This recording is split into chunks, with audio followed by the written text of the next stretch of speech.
সাংবাদিক ইলিয়াস হোসেন বলেছেন যে হঠাৎ করে আমার কাছে একটা ফোন আসলো যে মার্কিন দূতাবাসকে নিরাপত্তা বাড়ানো হচ্ছে, পরবর্তী সময়ে খোঁজ নিয়ে দেখলাম যে জঙ্গি হামলা হতে পারে। এটা মূলত সে বলতেছে যে এই যে ডিজিএফের লোকের বিরুদ্ধে গ্রেপ্তারি পরোয়ানা জারি করছে, এটা একটা নাটক সাজানো হচ্ছে, একটা আতঙ্ক সৃষ্টি করা হচ্ছে। মূলত আসলে এগুলা কিছুই না, এবং কয়েকজন আলেমকেও এর ভিতরে ইনক্লুড করা হচ্ছে যে আলেমও এটার সাথে বলে, আলেমরা বলে এটার সাথে আছে, জড়িত আছে। তাই আলেমদেরকে বলবো যে আপনারা এখনই সজাগ হন, সবাই সোচ্চার হন, সবাই এটার বিরুদ্ধে প্রতিবাদ করুন। সময় সব সময় আসে না। আলেমদের উপর এরকম ট্যাগ দিয়ে তারা এর আগে অনেক কিছুই করছে, পতিত ফ্যাসিস্টদের আমলে আমরা দেখছি যে কোনো বিষয় আলেমদের উপরে চাপিয়ে দিত, বিশেষ করে জঙ্গি হামলার ব্যাপারগুলোতে।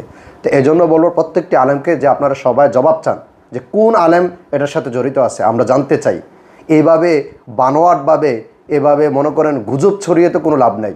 তো এজন্য বলবো যে আলেম সমাজ বিশেষ করে আপনারা সবাই এ ব্যাপারে সোচ্চার হন এবং সবাই জবাবদারিতে নেন যে কোন আলেম এটার সাথে জড়িত আছে। এভাবে মিথ্যা তহমত দিয়ে মিথ্যা প্রপাগান্ডা ছাড়িয়ে তো কোনো লাভ নেই, অথচ এগুলো কোনো কিছুই না, একটা আতঙ্ক সৃষ্টি করার জন্য মূলত এরকম ঘটনা ঘটাইতেছে। যত কিছুই করো তাদেরকে অবশ্যই আদালতে আনতে হবে এবং তারা যে অপরাধ করছে এটার অবশ্যই বিচার হতে হবে।